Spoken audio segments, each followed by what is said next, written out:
Olá pessoal, estamos aqui começando mais uma live do programa Parlamento Aberto, aqui direto do nosso perfil do Instagram.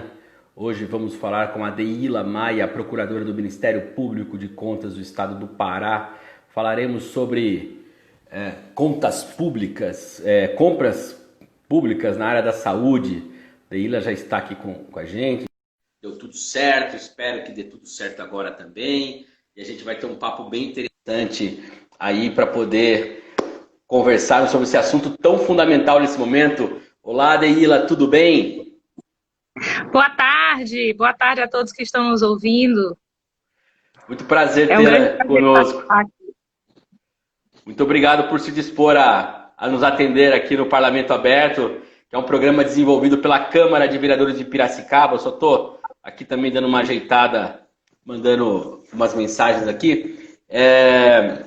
Muito obrigado por se dispor a estar aqui. É um assunto tão importante, né? Vamos falar sobre compras na área da saúde durante a pandemia. Acredito que o seu trabalho deve estar imenso aí dentro desse contexto todo de mudanças em legislação, até por conta de atender às necessidades do poder público, de atendimento. Mas como a gente sempre faz aqui, Deila, a gente vai começar a nossa live passando um pouco de informação para o pessoal que nos acompanha sobre a situação aqui em Piracicaba, que é uma cidade de 400 mil habitantes aqui no interior de São Paulo. Hoje foi registrado mais um óbito por coronavírus, por Covid-19 em Piracicaba. Já são 39 pessoas que faleceram em Piracicaba por essa doença. E foram 14 novos casos confirmados. Então temos aí 711 casos confirmados em Piracicaba já desde o início da pandemia, sendo que 199 desses 711 estão em tratamento. E aí estão em tratamento, seja na rede pública, seja na rede privada, seja em casa, também em leitos de enfermaria, em leitos de UTI, de acordo com a necessidade de cada paciente. Não temos informações em relação aos leitos, do quanto está ocupado ou não. E também aproveitar e informar que hoje estava prevista a realização de uma reunião extraordinária na Câmara de Vereadores de Piracicaba. Desde o início da pandemia, a mesa diretora decidiu fazer apenas reuniões extraordinárias e agora estão fazendo reuniões virtuais, né? Cada vereador na sua casa e ter essas reuniões, assim como a Câmara dos Deputados, o Senado tem feito. Só que a reunião que estava prevista para hoje, ela foi remarcada para segunda-feira, tá? Então, pessoal que está nos acompanhando, a Câmara não realiza reunião extraordinária nesta noite, ficou remarcada para segunda-feira, dia 8, às 19h30, sempre com transmissões pela TV Câmara, e também você pode acessar nos nossos canais aí de rede social para acompanhar o trabalho dos vereadores. Mas estamos aqui com a Deila Maia, que é procuradora do Ministério Público de Contas do Estado do Pará. Antes de mais nada, é um prazer enorme receber nossos queridos conterrâneos de diversas partes do Brasil. Então sinta-se acolhida aqui às margens do rio Piracicaba, como uma vez eu já me senti acolhido aí em Belém do Pará também, quando eu fui há muito tempo atrás com um tio meu. Muito bom. O bom da tecnologia é isso, né? Com essa pandemia, um dos aspectos que a gente pode ficar de aprendizado, né? A importância da tecnologia e como a tecnologia aproxima as pessoas, né? E nessa área da saúde específica, fazendo gancho para o nosso assunto, né? A tecnologia é fundamental para a análise dos dados, a questão da transparência, das informações, de quanto valor o poder público está recebendo, quanto está gastando, com o quê, em que tipos de contratações. Isso, a tecnologia ela é fundamental nesse aspecto. Perfeito. Eu gostaria de começar, assim, tem várias pessoas que estão entrando aqui, tem um número bacana já Eu sempre faço esse início até para esperar o pessoal entrar aqui na live, mas queria que você situasse um pouquinho como que é o trabalho do Ministério Público de Contas, como que ele atua, como que ele se relaciona com os tribunais de contas, e quais são as principais atribuições, né? dentro da estrutura que você atua? Bom, o Ministério Público ele faz parte do que a gente conhece como controle externo, né? Que é o controle que o parlamento, né? Vocês fazem parte do parlamento, ele faz das contas dos demais poderes, executivo, de todos os poderes. Cada estado tem o seu próprio Tribunal de Contas. No caso aí, São Paulo, existe o Tribunal de Contas do Estado de São Paulo. Aqui no Pará, o Tribunal de Contas do Estado do Pará. Em São Paulo, capital, tem também o Tribunal de Contas dos municípios, porque São Paulo, capital, pelo seu tamanho, pelo gigantismo, tem essa particularidade, né, de ter um Tribunal de Contas específico só lá para a capital. Sim, então, os tribunais de contas, eles dão pareceres acerca das contas públicas, eles julgam as contas públicas, ou seja, quando o prefeito faz uma compra de medicamentos, constrói um hospital de campanha ou um hospital público, qualquer despesa dessa, o prefeito, o gestor público, ele vai ter que prestar contas aos tribunais de contas. E o Ministério Público de Contas, ele é o órgão de fiscalização, de controle, de defesa da legalidade. Então, todos os processos dos tribunais de contas, eles precisam ter o parecer técnico do Ministério Público de Contas. Então, esse é o nosso trabalho. Então seria um auxílio, é uma forma de criar, o contrapeso dentro dos tribunais de conta, o Ministério Público faz esse contrapeso. Perfeito. No caso do Estado do Pará, nós temos autonomia, né? O Ministério Público de Contas é um órgão autônomo. Em São Paulo ainda não, ele faz parte da estrutura do Tribunal de Contas de São Paulo, do Estado. Entendi. Mas, enfim, todos os tribunais de contas têm o seu Ministério Público de Contas, que é esse órgão, né? Que é o Ministério Público. Ele tem essa função, né? De defesa da legalidade, da lisura, da probidade. Essa é a nossa função. Perfeito.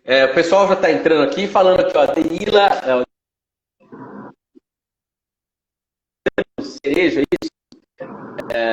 Deila é uma referência de inteligência, profissionalismo e dedicação. Fico feliz porque a gente conseguiu o teu contato, Deila, através do Sérgio Lerner, lá do Instituto Pro Legislativo, né? Na verdade, ele da AMPCOM, né, da Associação Nacional, né, AMPCOM, da Associação Nacional, e aí dentro da associação te indicaram para falar sobre esse assunto que é a questão das compras da saúde. E aí, já entrando um pouco mais dentro do nosso tema especificamente, devido à pandemia do coronavírus, o Supremo Tribunal Federal, ele suspendeu alguns efeitos de artigos da Lei de Responsabilidade Fiscal e também de outras leis de controle. Queria saber como que ela impactou no trabalho que vocês fazem, essa suspensão, esse momento de necessidade do poder público em ampliar os investimentos para poder dar conta, né, de atacar a situação aí da pandemia. Como que essa mudança impactou no trabalho que vocês desenvolvem? Uhum. Sim, uma boa pergunta. Nessa questão, realmente, desde a pandemia, houve várias modificações legislativas, né, visando justamente dar essa segurança ao gestor, né, nós vamos ter que fazer muitas compras e depois não querem responder por processos de improbidade administrativa ou ter suas contas rejeitadas, né, porque isso dá inelegibilidade e uma série de punições legais. Mas, enfim, o nosso ordenamento jurídico, mesmo antes dessa pandemia, existe a questão da responsabilidade fiscal. Existe a responsabilidade fiscal que é exigida nos períodos de normalidade e existem as exceções, as excepcionalidades. Nós estamos vivendo num período desses de exceção, né? Então, não se pode exigir o mesmo rigor que se exigia no período de normalidade. Vai fazer licitação. Não, o processo de licitação ele é muito demorado, então pode haver dispensa de licitação. No entanto, isso não equivale também a dar um cheque em branco ao gestor. Mesmo tendo havido dispensa de licitação e várias alterações legislativas estão permitindo isso, e mesmo antes da pandemia já havia essa previsão legal, sempre que há uma situação excepcional, uma situação de emergência como nós estamos vivendo, já existia essa autorização para haver uma rapidez no processo de compras, né, da saúde, de medicamentos, contratação de pessoal, etc. Então, assim, com tudo isso, tornou o processo, tenta se tornar o processo mais rápido, mais ligeiro, né?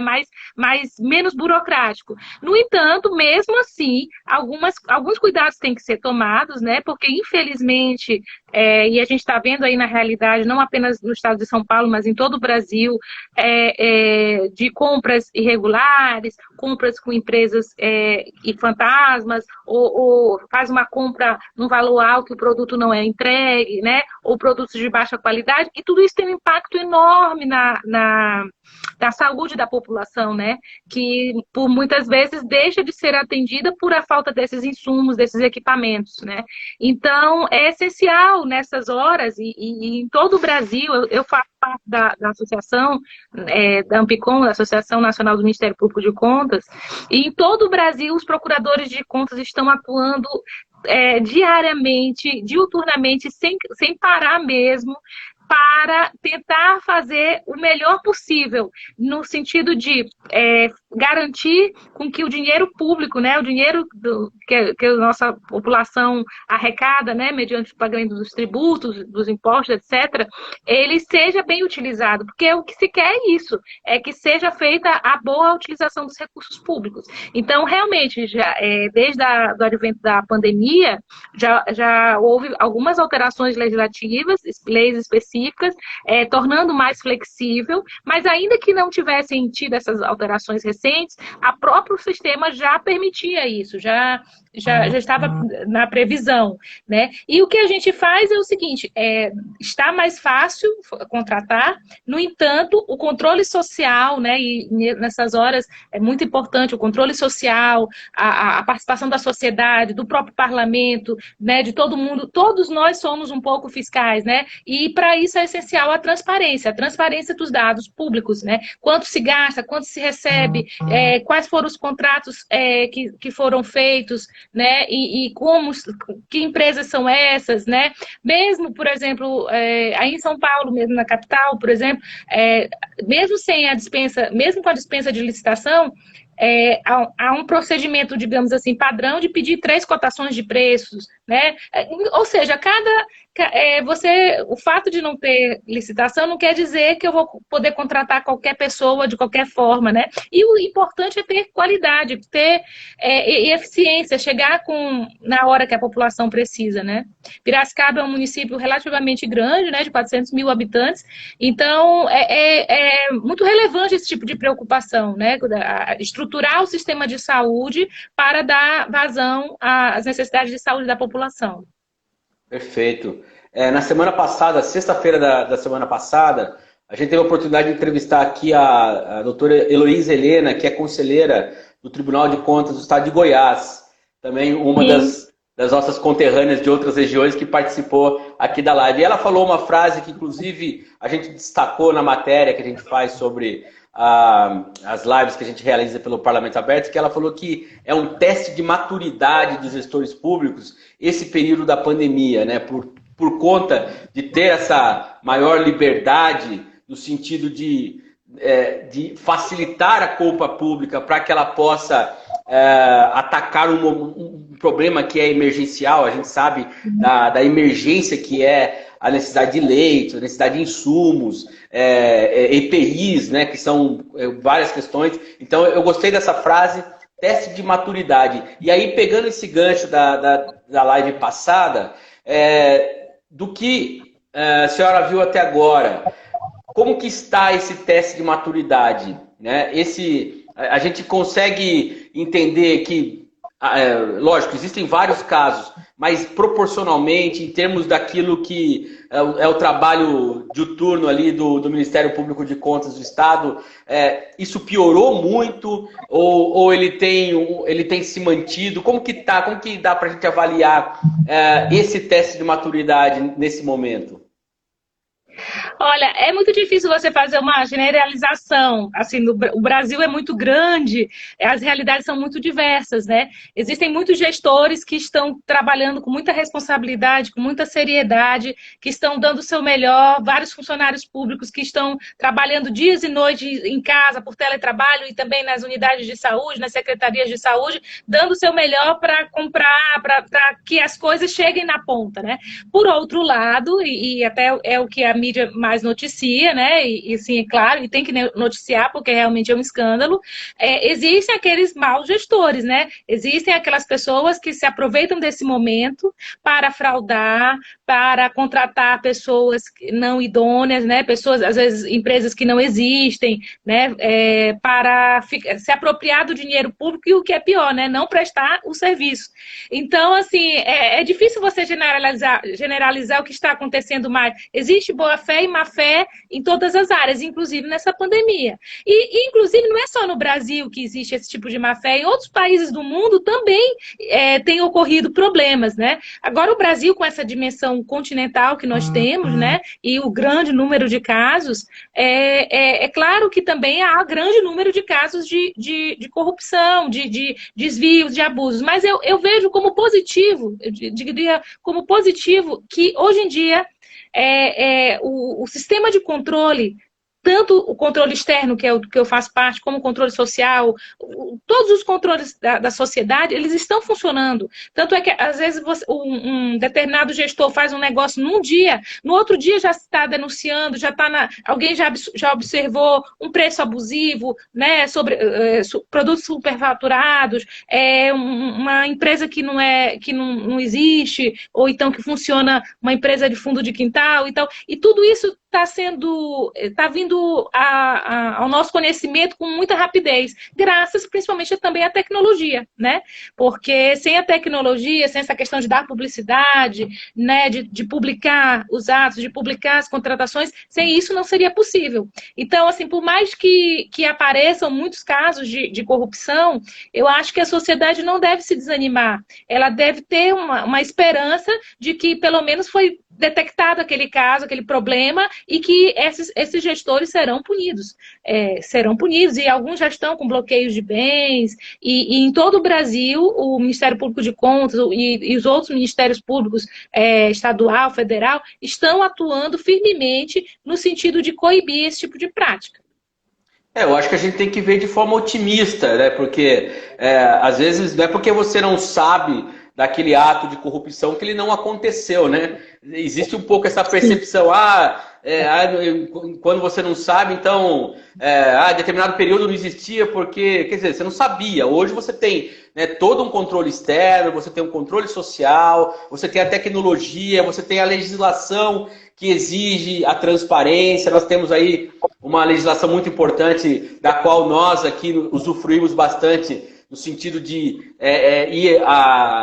ir às máximas consequências do que ela coloca, que é a lei de acesso à informação, né? Então isso, a gente precisa ter otimismo em torno de que hoje a gente pode saber dos problemas de corrupção e atacá-los.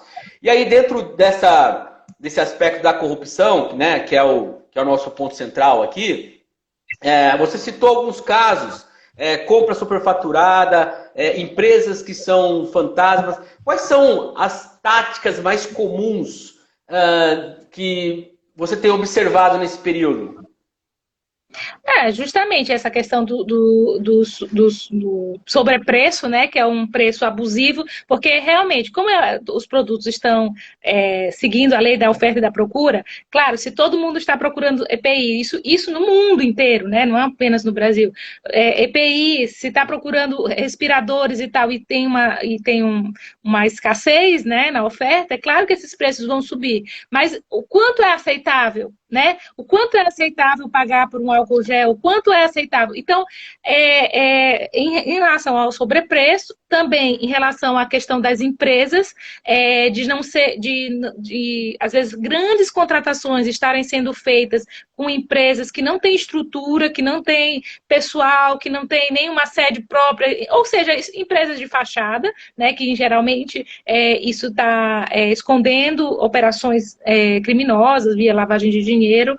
E, assim, por outro lado, nós temos, a tecnologia tem dado muitas soluções criativas, né? No sentido, nacionalmente eu participo de vários grupos de trabalho, por exemplo, em que nós temos várias sugestões de fazer compras, por exemplo, pelo Comprasnet, que é um programa que já existe e que facilitaria, digamos, a comparação de preços, porque se todos comprarem, desculpem, se todos comprarem por esse programa, aí em Piracicaba, Sorocaba, São Paulo e todas as cidades aqui de todo o Brasil, nós poderíamos ter uma facilidade nessa parte da comparação dos preços e assim saber, claro, a gente não vai poder comprar, digamos, uma máscara de proteção individual com o mesmo preço que a gente comprava em janeiro.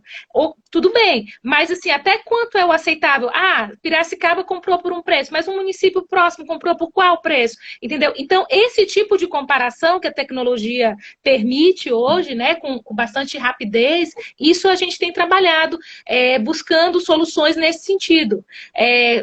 Robôs de fiscalização, compras coletivas, consórcios de compras, né? Isso está acontecendo entre municípios, entre estados, os estados do Nordeste, enfim, existem várias soluções, né? Redirecionamento da produção, porque, vamos supor, a produção, com essa questão do isolamento social, várias indústrias, vários estabelecimentos comerciais estão fechados ou estão com seu funcionamento prejudicado. Mas, assim, pode haver um direcionamento do governo, né, através do Estado, do prefeito, enfim, no sentido de direcionar a produção para produtos que a população está precisando no momento, né? E a gente tem visto isso ao longo em todo o Brasil, fábricas que estão começando a produzir máscaras, a produzir outros equipamentos, empresas de carro que estão utilizando seu maquinário para produzir equipamentos hospitalares, enfim, a gente precisa trabalhar porque realmente o mundo todo está vivendo esse problema e os países têm que contar com a sua força de trabalho local para além da questão dos outros tecnologias, mas assim, vamos supor, os respiradores, o maior país exportador é a China e a sua produção está muito comprometida, já está toda vendida pelo mundo, né? Tivemos até casos, né, de um país já ter comprado e o outro pegar, enfim, dessa questão de uma concorrência meio, digamos assim, pouco leal, né? Mas assim, são as regras, o que está acontecendo, entendeu? Então, de outro lado, os gestores públicos, e aí o parlamento, o poder executivo também, ele cabe dar esse direcionamento, né, dentro das possibilidades de cada local, verificar o que é possível fazer para atender melhor as necessidades da população. Eu queria só que você repetisse esse site que você falou de comparação de preço, eu achei interessante, só para reforçar a informação. Comprasnet?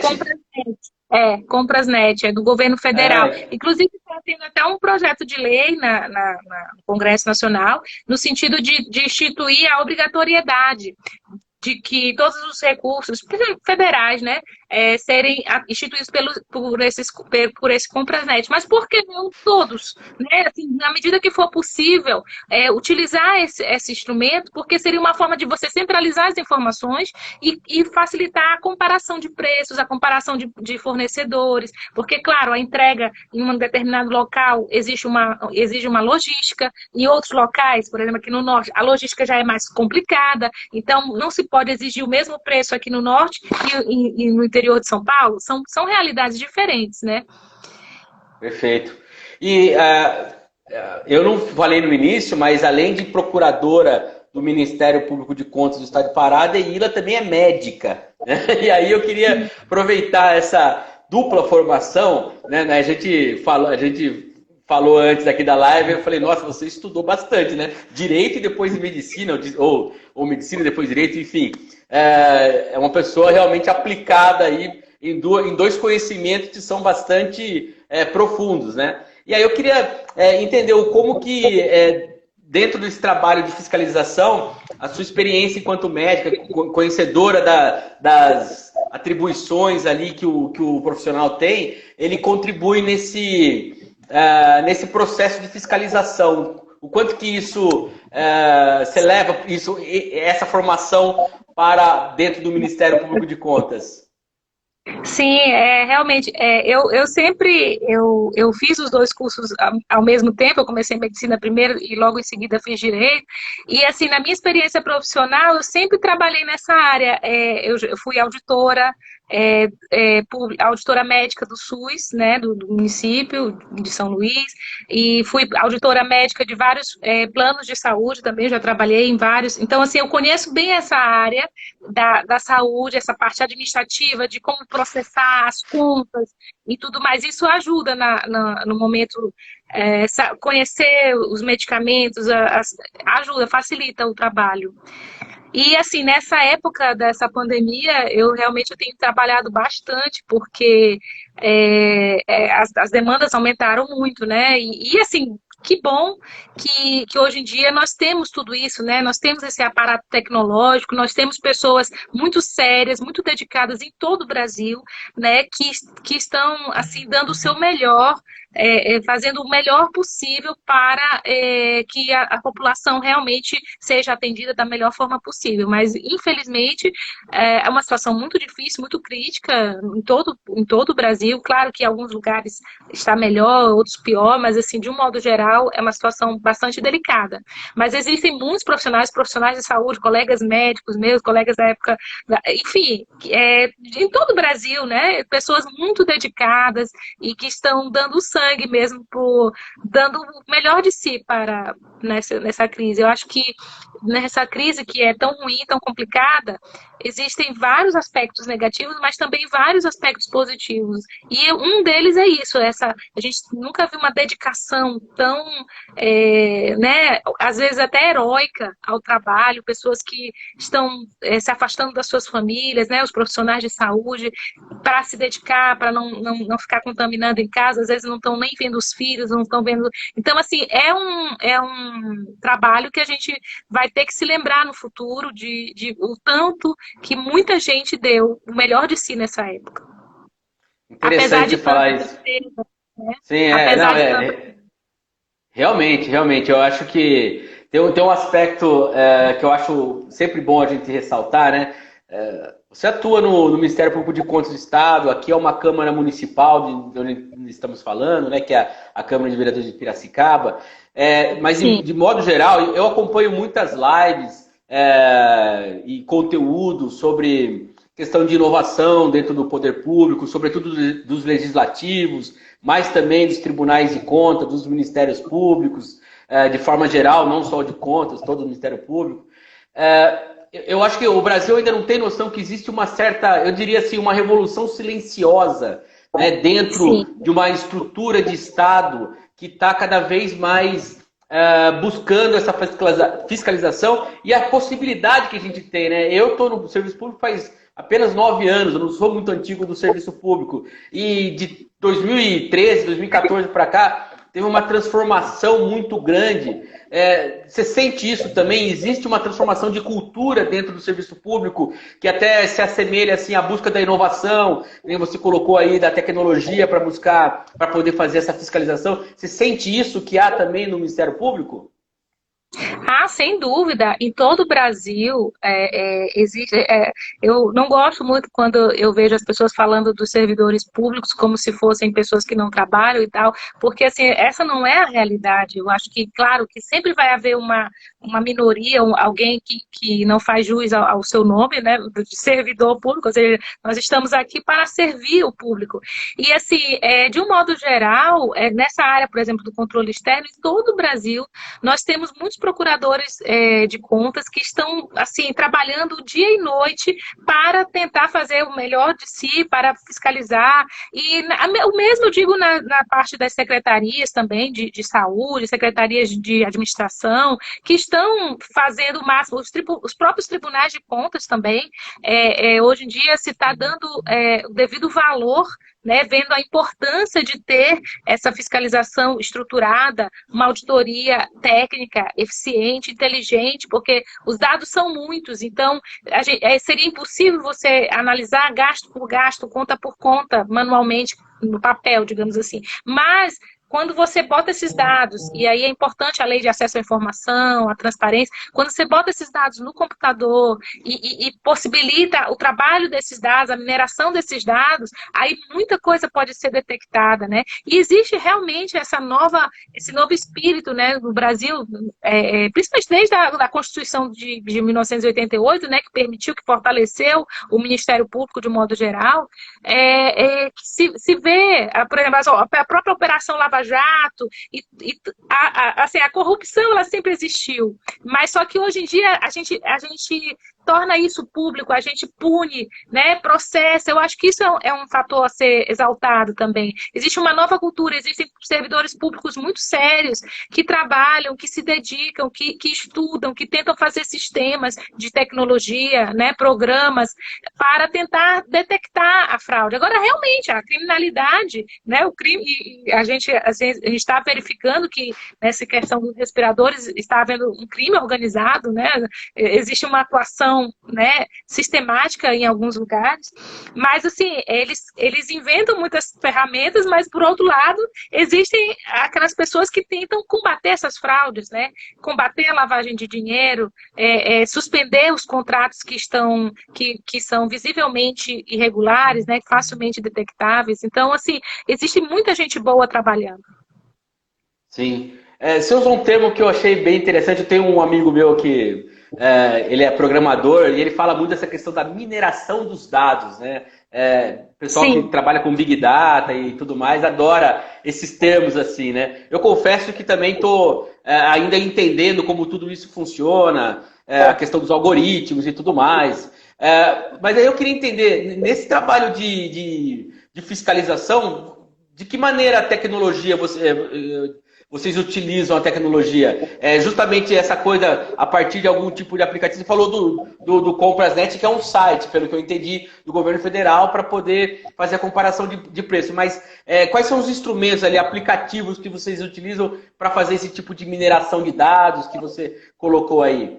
Como que funciona? Então, porque, por exemplo, em termos bem práticos, assim, hoje todos os gestores públicos, eles são obrigados a colocar suas contas, né, o que gastam, o que recebem na internet. Esses dados têm que ser publicados nos sites, né, nos diários oficiais e também nos próprios sites das prefeituras, do estado, etc. Então, com esses dados disponibilizados no computador, o que se pode fazer? Se pode fazer comparações de preços, digamos, comparações, e aí compara bancos de dados, por exemplo, das empresas, para ver, às vezes, ver se os sócios da empresa, se tem alguma relação. Existem vários programas que fazem esse tipo de mineração de dados, né? Para tentar cruzar informações, né? No próprio, agora, essa questão do auxílio emergencial, né? Que algumas pessoas estão recebendo de maneira fraudulenta, etc. Como é que está se descobrindo? Através da mineração de dados, né? Fazendo o cruzamento dessas informações, né? Como é que a pessoa pode receber se ela é funcionário público, se ela tem vários bens, etc. Ela não deveria ter sido enquadrada naquele critério. Então, assim, é por aí, pelo sistema. O sistema pega as informações, digamos, de preço. O preço de álcool gel. Aí, quanto foi as últimas compras, quanto está agora em Piracicaba, em outros municípios próximos. E aí você pode fazer essa comparação, entendeu? E também, aí você vê o que está destoante, né? Assim, um preço que está muito destoante, aí você já chama a atenção. É por aí. Eu acho legal você colocar isso, porque a gente tem, né, o que a gente chama de portal da transparência, a Câmara de Vereadores tem, a Prefeitura aqui tem. Então, mostra como é importante que esses dados estejam ali bem atualizados, bem apurados, para justamente auxiliar o controle externo, né, para facilitar. E eu acho que também é importante a gente colocar isso, né? O papel do gestor público em facilitar a fiscalização de si mesmo, né? A gente não pode perder dentro de todas as atribuições que o gestor público tem, ele tem essa também, né? E aí, eu queria entrar um pouquinho para entender como que funciona a comissão de acompanhamento administrativo excepcionais que o Ministério Público de Contas faz parte, junto com a Auditoria Geral do Estado, a Procuradoria Geral. Como que funciona o trabalho junto com outros órgãos de controle? Sim, inclusive hoje é uma tendência a atuação em rede, digamos, que a gente. O que é a atuação em rede? É você pegar pessoas de vários órgãos, vamos supor, do Ministério Público de Contas, com o Tribunal de Contas, com o Ministério Público Federal, com a CGU, com o TCU, enfim, a Polícia Federal, se for o caso. Então, são grupos, em todo o Brasil, existem vários grupos, né, de trabalho com pessoas de várias, digamos, categorias profissionais, né, que conversam, que se juntam sobre esse mesmo dado para ver aspectos diferentes. Então, é assim que trabalha. Existe uma troca de informações, aí um chama atenção de determinado aspecto, vamos supor, o Tribunal de Contas do Estado, ele verifica os recursos estaduais.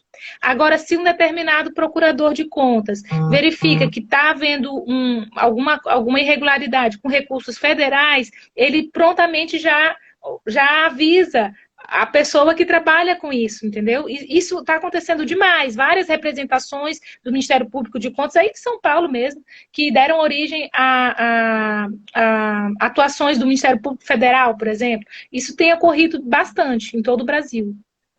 Perfeito. E em São Paulo, em todo lugar. Não, é bom, justamente porque, às vezes, uma coisa interessante nesse aspecto aí é que, assim, e às vezes as pessoas que estão fora do serviço público não têm essa noção de como que cada ação dentro do poder público ele movimenta uma estrutura de diversas formas de leitura da mesma situação, né? Que nem, por exemplo, a Câmara é uma leitura mais política, né? Quando ela vai para o plenário e tal. Aí você tem a leitura mais técnica, que vai aí para os tribunais, vai para o Ministério Público, que é uma leitura até mais jurídica também. Enfim, é interessante a gente entender essa estrutura do Estado, né? Muitas vezes as pessoas acham que... às vezes eu sempre... cobri, antes de trabalhar no serviço público, eu trabalhava na imprensa, né? E sempre cobri muito audiências públicas sobre orçamento. E as pessoas às vezes falam, tal coisa, ao invés de gastar em tal coisa, tem que ir para a saúde, tem que ir para educação. E a gente não entende que há atribuições específicas dentro, né, do Estado. Eu acho que isso é importante salientar, né? É verdade. Não, e o papel que você falou é fundamental da transparência, né? Hoje em dia, inclusive com essa pandemia, houve uma tentativa do governo federal, através de uma medida provisória, mas que já foi suspensa, de tentar diminuir a transparência, né? No caso de, por conta das deficiências, de não ter tantos servidores públicos, você não tornar tão assim obrigatória a transparência. E a sociedade brasileira, ela não aceita mais isso, porque assim, é imediato, assim, em vários estados onde se tentou limitar a transparência, a gritadeira foi imediata, assim, porque realmente a sociedade está muito atenta, né? A questão dos observatórios sociais, né? As entidades da sociedade civil organizada que também fiscalizam contas, né? Cidadãos mesmo, né? Esse aspecto fundamental da cidadania. E, assim, sem a transparência dos dados, nada disso seria possível. Então, assim, e como às vezes eu até falo sempre, é que nem sempre, às vezes, o gestor, ele não necessariamente, que fez uma irregularidade, não necessariamente ele está de má fé.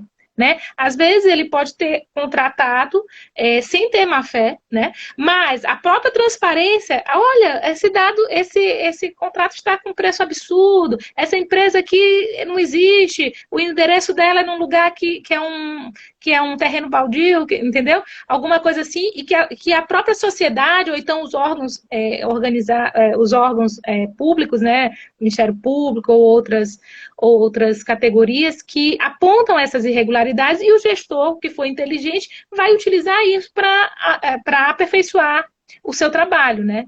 Então, na verdade, porque a função do Ministério Público de Contas e de todos os órgãos de controle não é controlar por controlar, né? Fiscalizar por fiscalizar. O que a gente quer é que a população seja atendida, o que a gente quer é que os médicos e todos os profissionais de saúde tenham boas condições de atendimento, tenham estrutura. É isso que a gente quer. Então, esse é o objetivo. Então, a gente não vai, quando a gente for analisar essas contas, que essas contas um dia vão chegar, né, desses hospitais de campanha e todos, elas vão chegar. Claro que a gente vai ter que ter um olhar diferenciado em cima disso, né? Claro que esse gestor, ele não pode fazer a pesquisa como se faria em tempos normais. É óbvio nós do controle estamos conscientes desse nosso papel, que o gestor está passando também por muitas dificuldades, né? Uma pressão muito grande da população, adoecimento de funcionários públicos, né? Adoecimento de profissionais de saúde. Então, tudo isso a gente tem que levar em consideração, mas isso não dá, também não equivale a dar o cheque para ninguém, né? Exatamente, não se pode fazer tudo, a gente tem que ter responsabilidade, né, acima de tudo. Claro, claro. Eu acho fundamental entender que toda a estrutura do Estado, né, a gente que está na Câmara e mesmo assim não faz serviço público diretamente, né, como, por exemplo, a gente não tapa buraco, mas a gente tem que dar informações da nossa ouvidoria, da nossa... Centro de Informação ao Cidadão, Serviço de Informação ao Cidadão. A gente sabe que o nosso objetivo e acredito que no Ministério Público de Contas também, é que o Estado funcione. O objetivo de todo mundo é esse. Dentro de uma razoabilidade, só que não dentro de desmandos, né, que a gente é tão acostumado no Brasil. E aí, falando em desmandos, né, em dinheiro que vai de um lado para o outro, né, como acontece muito dentro da estrutura do Estado, né? Queria que você falasse um pouquinho da fiscalização em relação aos repasses, né? Existe muito repasses que vêm do governo federal para os estados e também não só em termos, às vezes não só efetivamente de maneira direta com verba, mas também a partir de serviços. Como que o Ministério Público de Contas fiscaliza nesse sentido, assim? E aí eu acho que você pode dar o exemplo mesmo do estado do Pará mesmo. Você colocou no começo ali que não dá para a gente pensar num Brasil numa média, porque de fato o Brasil é um país muito amplo, muito grande, e aí não tem como a gente ficar. Mas aí no estado do Pará mesmo, como tem sido essa fiscalização em relação aos repasses? Não, sim, claro, a saúde, ela tem um financiamento bem complexo, né? Ela recebe recursos públicos federais, estaduais e municipais, né? E existem certas obrigações que são mais do poder da União, né? Outras obrigações que seriam do Estado e outras que seriam do município. Então, mas todos juntos, o financiamento da saúde ele é complexo justamente porque, assim, todos têm as suas obrigações, né? E então, nós temos recursos de diversas origens. Os recursos públicos estaduais, no caso, os repasses estaduais, eles são fiscalizados pelos tribunais de contas dos estados. Tanto aí em São Paulo, pelo Tribunal de Contas do Estado de São Paulo, aqui no Pará, pelo Estado do Pará. No caso dos repasses federais, no caso, vai ser o Tribunal de Contas da União, que vai, todo mês existe, publicado os repasses federais, os repasses para cada estado, para cada município, inclusive na União, dá para ver, tem um mapa lá do Brasil que você vai e você consegue ver mês a mês quanto foi repassado. Então, tem como você extrair esses dados no computador. No caso dos estados, alguns estados têm uma transparência melhor, outras nem tanto, né? Mas eles, por lei, eles são obrigados também a dizer quanto está sendo repassado para cada município, né? E assim, é um problema porque é um problema muito grande, porque com essa questão da crise econômica, né, do distanciamento social, do fechamento de vários comércios, lógico, é esperável que o quê? Que o montante de recursos arrecadados pelos tributos diminua, né? Em alguns lugares já teve uma diminuição de 30%, outros até mais. E isso, como o percentual, a saúde, ela tem percentuais mínimos obrigatórios, tanto de federal como do estadual. E assim, diminuindo, imagina, nós estamos com uma necessidade de saúde aumentada, né, com mais internações tanto de baixa e média complexidade, como também de alta complexidade, que é o caso das UTIs, e nós temos uma baixa arrecadação, né, uma arrecadação menor. Então, assim, é uma conta muito difícil de fechar. Mas, para isso, né, nesses momentos é que é importante a questão do direito financeiro, a questão da dívida pública, né, que no caso seria da União. A União pode se endividar, né, principalmente até emitir dinheiro, porque não se pode não fazer nada. Isso o gestor público ele não pode se omitir. Ah, não tenho dinheiro, então não vou fazer nada. Não, ele tem que fazer da melhor forma possível, né? Claro, como os recursos são escassos frente à necessidade, ele tem que pesquisar preços, tem que usar da melhor forma possível. Mas, assim, é fundamental esse financiamento, né, ser de múltiplas fontes, né? E, assim, está sendo bastante complicado, principalmente nos municípios e estados, né, que estão os que primeiro sentiram esse impacto direto da diminuição da arrecadação. Né? Agora, só para eu entender, surgiu uma dúvida aqui. Quando o governo federal faz um repasse para o estado ou para o município, você tem a fiscalização lá do Tribunal de Contas da União da saída desse repasse, né, e que veio para os estados e municípios. Agora, dentro do estado e do município, o Tribunal de Contas também fiscaliza o repasse que chegou. Ele vai, então, Sim. É um repasse que ele vai ter uma dupla fiscalização. Posso dizer assim? Dupla fiscalização? Ou uma fiscalização duplicada? Como que não, é nesse... Porque os recursos públicos federais, eles são fiscalizados pelo Tribunal de Contas da União. No caso, o que os estados passam para os municípios, os convênios que o estado firma com os municípios, digamos assim, é do Tribunal de Contas dos estados. Então, assim, ou seja, todo o dinheiro público ele tem que ser fiscalizado. Não existe dinheiro público que não seja fiscalizado. Ele tem que ser fiscalizado. E os municípios, eles são obrigados a prestar contas, no caso aí de São Paulo, ao Tribunal de Contas do Estado de São Paulo. Piracicaba, com certeza, o prefeito, né, presta contas ao Tribunal de Contas do Estado. Então, todos os repasses, digamos, que o município de Piracicaba tiver recebido do Estado, ele vai ter que prestar conta, sim. Ah, tá. Então fica interessante esse esclarecimento, que surgiu uma dúvida que acabei ficando meio perdido. Eu estou aqui com a minha... Ele é responsável pela média complexidade, né? O município, em geral, ele é responsável pelos serviços mais básicos de atenção à saúde. O Estado, a média complexidade, né? E a União, essa questão mais estratégica, a compra de vacinas, por exemplo, essa questão mais nacional da União. Perfeito. A minha chefe aqui, a Valéria Rodrigues, que é jornalista também, chefe do departamento de comunicação da Câmara, né, ela sempre vê as lives, então eu fico meio... Aqui no interior a gente fala assim, eu vou meio no cortado aqui, porque a chefe sempre está vendo, né? Então tem que ficar bem atento. Ela diz o seguinte aqui, os programas voltados à transparência e de estímulo à participação são excelentes aliados no resgate da credibilidade das instituições públicas, como o legislativo. E aí eu queria entrar nesse assunto da questão da credibilidade, né? Todo esse processo que nós estamos falando de controle externo, contas que têm que ser vistas, revistas, ações ilegais, tudo isso está ligado à legitimidade do Estado, né? Como que você tem visto isso nos últimos anos? O trabalho tem surtido esse efeito de resgatar a credibilidade das instituições?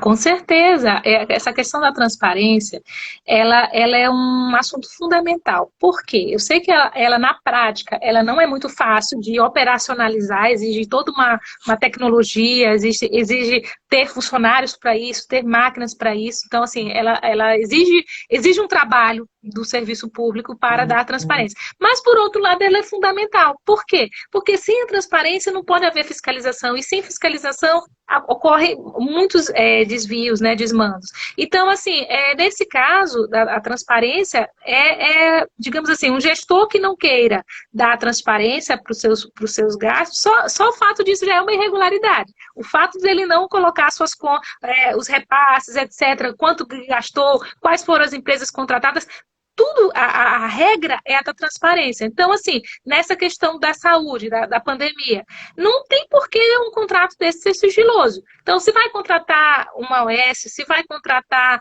uma empresa de fornecimento de medicamentos, de fornecimento de serviços mesmo, enfim, qualquer tipo de contratação, ela tem que ser publicada, ainda que seja por dispensa de licitação. Ah, vou contratar o fornecedor tal de oxigênio para o hospital público. Você tem que ver se aquele preço tá ok, se aquela empresa é uma empresa que trabalha com gases medicinais, né? Porque você não vai contratar gases medicinais de uma empresa de fundo de quintal, né? Você tem que ser uma empresa estabelecida e tal. E se aquele preço está compatível. Agora, isso, se não tiver transparência, como é que se vai ter esse tipo de dado, né? Então, assim, nessas horas que realmente a lei de acesso à informação, ela foi um grande avanço para a sociedade, porque, assim, sempre... Há muito tempo que já se fala muito em transparência, mas a efetividade da transparência, ela foi possível realmente com a Lei de Acesso à Informação, que começou a estabelecer prazos e punições caso os gestores não publiquem. E hoje em dia, realmente, a sociedade, ela reclama muito se algum gestor não colocar os seus dados públicos, né? A imprensa tem esse papel importante, o poder legislativo, né? Ele tem também esse papel fundamental no sentido de fazer essa fiscalização, né, de auxiliar. É o sistema de freios e contrapesos, né? Você não pode dar todo o poder só para uma determinada pessoa. Você tem que controlar, tem que equilibrar isso. E a transparência permite esse equilíbrio. E o gestor que for inteligente, ele vai usar a transparência como sua aliada. Ou seja, porque já que ninguém é perfeito, ninguém é infalível, no caso, se acontecer algum equívoco, algum problema, e esse problema for prontamente detectado, ele pode ser resolvido antes de ter maiores danos, né? Agora você falou do poder legislativo, né? Por vários, Sim. Como eu falei aqui, por vários períodos, por vários anos eu trabalhei na imprensa e sempre cobria orçamento também, essa coisa toda. Até numa época que eu sempre brinco assim, eu cobria orçamento numa época que não era moda, né? Tipo, brincando, né? Mas realmente era um assunto que ninguém queria pegar, né? E eu já tinha essa visão, assim. E a gente sempre deparou dois mundos, que é o mundo técnico do servidor público e o mundo político. Como que você avalia hoje o mundo político, que quando vai, por exemplo, uma conta do prefeito, cai numa Câmara, e aqui, né, ou em qualquer legislativo, normalmente aquela conta que o técnico ali mostrou várias glosas, ele rejeitou, ela entra para votar, ela é aprovada porque o poder político ali, ele tem outra lógica. Como que você vê esse aspecto? Tem o trabalho que vocês têm feito em termos de apuração, consegue, não digo derrubar, mas consegue contrapor esse poder político que acaba aliviando, né, muitas vezes algumas questões de orçamento? Bom, você que já trabalha nessa área da política há um certo tempo, eu acho assim, de um tempo, a nossa lei de responsabilidade fiscal, que é a LRF, recentemente fez 20 anos, né? E hoje em dia, vamos supor, já está consolidada no Brasil essa consciência de responsabilidade fiscal. O que é essa responsabilidade fiscal? É você não gastar mais do que você tem, né? Assim, isso aí serve para todos, né? Assim, você tem que gastar de acordo com as suas disponibilidades. E no caso do setor público, existe um orçamento. Esse orçamento ele é dividido. Existe uma área que tem que ser destinada para a educação, existe um percentual que é destinado para a saúde, e as outras áreas do governo, cultura, enfim, segurança pública, e tudo que faz parte do Estado, né, tem que ter, para funcionar, tem que ter dinheiro, enfim, é assim que a vida funciona. E, no caso, nesses últimos 20 anos, né, tem crescido a importância de respeitar essa responsabilidade fiscal, né? Já tivemos até um impeachment da ex-presidente Dilma Rousseff, que teve por base o descumprimento da lei de responsabilidade fiscal, e hoje em dia tem sido dado muita importância aos tribunais de contas, a questão da regularidade das contas, justamente por isso. Existem previsões, né, de inelegibilidade. Um prefeito, digamos, um gestor público que tem suas contas rejeitadas pelo Tribunal de Contas, rejeitadas no parlamento, ele fica inelegível por 8 anos. Então, isso é uma penalidade bastante importante e que tem dado o devido alcance, né? Só que, claro, isso é uma construção. Temos que estar sempre buscando melhorar. Essa crise dificulta realmente como é que se vai pensar em equilíbrio fiscal com uma necessidade premente dessa. Mas só que a própria lei de responsabilidade fiscal, ela tem a previsão de exceções ao cumprimento, digamos assim, em situações emergenciais. Mas é por aí, assim, eu acho que é super favorável essa importância que se dá hoje em dia para o orçamento. E a questão do orçamento, que, como você falou, parece um mundo chato, é um mundo muito técnico, mas, gente, se você for pensar, o orçamento público, ele é o que vai definir o que é prioridade. Digamos assim, num determinado município aí de Piracicaba, digamos, todo mundo fala, vamos dar prioridade à educação, mas quanto se está gastando e como se está gastando em educação? Vamos dar prioridade à saúde, mas aí se gasta muito com determinados itens e pouco com outros itens que são mais importantes, né? Como é que está sendo estruturadas as equipes de saúde da família? Como é que estão sendo estruturados os hospitais? Existe uma rede regionalizada? Então, tudo isso é importante. E onde é que se discute o orçamento? É no parlamento, né? Então, assim, o parlamento ele tem essa importância, né? No caso do município aí de Piracicaba, a Câmara de Vereadores, no caso dos estados, as Assembleias Legislativas e no Congresso Nacional, né? Os deputados e os senadores, eles têm esse papel de pensar a política, né, em termos mais macro. E, assim, é o nosso papel, eu particularmente, eu acho assim, o nosso papel é apontar essas falhas, tentar buscar caminho, não apenas também apontar falhas, mas também buscar caminhos propositivos e tal. E agora realmente cabe aos elementos que vão julgar, digamos, essa questão que você falou, se a gente dá um parecer pela irregularidade e depois tem um julgamento pela regularidade, eu acho assim, cabe a nós fazer o nosso trabalho, né? E a sociedade está muito atenta também, inclusive para esse tipo de julgamento. Então, se você tem irregularidades enormes e depois absolve, né, diz, não, está regular e tal, a sociedade ela vai se manifestar mais cedo ou mais tarde, isso vai vir à tona, entendeu? Perfeito. Bom, estamos com 56 minutos já aqui de conversa. Daqui a pouco o Facebook, o Instagram, eu estou com o Facebook na cabeça. Passa rápido. Nossa, nem fala. O assunto é muito bom, o assunto é delicioso. O Instagram ele corta, tá? Quando dá 1 hora ele corta. Então, assim, só para resumir, queria que você falasse um pouquinho do trabalho da Ampicom, né? Como diretora executiva da associação Ampicom. Associação Nacional dos Ministérios Públicos de Contas, o que vocês têm feito nesse período? É uma honra para mim fazer parte da diretoria da Ampicom, né, essa associação nacional, que nós congregamos os procuradores de contas de todo o Brasil, né, temos uma equipe muito aguerrida, né, a gente fala assim, os guerreiros, porque nós somos poucos, né, em cada estado são poucos, são alguns estados 3, 4, no máximo 10, 8, em cada estado, né, para fazer todo esse trabalho em todo o estado. Então, assim, é muito trabalho, né, e nós, assim, tentamos dar todo o apoio aos nossos associados, promover debates, dar apoio quando as suas prerrogativas estão sendo desrespeitadas. Eu sou, inclusive, da Comissão de Defesa de Prerrogativas Profissionais, justamente quando alguns colegas que estão sendo desrespeitados, que estão sendo, às vezes, achincalhados por órgãos da imprensa ou então por gestores, né? E a gente dá todo o apoio para os nossos associados, temos ações judiciais, enfim, é um trabalho, e acima de tudo há muita união entre a gente, há muita parceria. É um trabalho bastante que ocupa bastante tempo, mas que é prazeroso ao mesmo tempo, porque nós trabalhamos com colegas muito especiais. pessoas muito comprometidas com o seu trabalho. Bacana. Ó, o Eu Ferdinando colocou aqui agradeço. de novo, ó.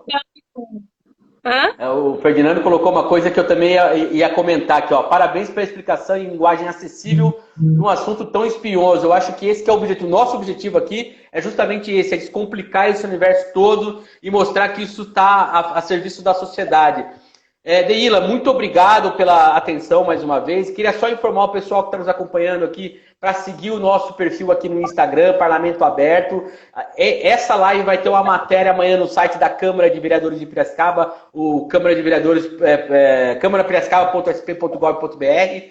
E também esse vídeo fica no nosso canal no YouTube, tá? Fica lá disponível para a gente poder ver sempre aí. Ó, tem o pessoal mandando aqui, ó, a Karen, parabéns, doutora Deila, pelo excelente trabalho desenvolvido em prol da gestão dos recursos públicos. A Vânia também, muito bom. A Helena, parabéns, Deila. Eu que agradeço aqui imensamente a sua atenção. Muito obrigada. E vou encerrando por aqui, porque daqui a pouco o Instagram ele nos corta. Deila, muito obrigado. Muito obrigada a todos pela participação, obrigada pelo convite, e a Ampicom sempre vai colaborar quando vocês quiserem. Obrigadão, viu? Valeu e até a próxima. Amanhã a gente vai falar aqui sobre inclusão na educação de pessoas com síndrome de Down aqui durante a pandemia. Vai ser muito legal a live de amanhã também. Tchau, tchau, pessoal. Até mais. Tchau, tchau.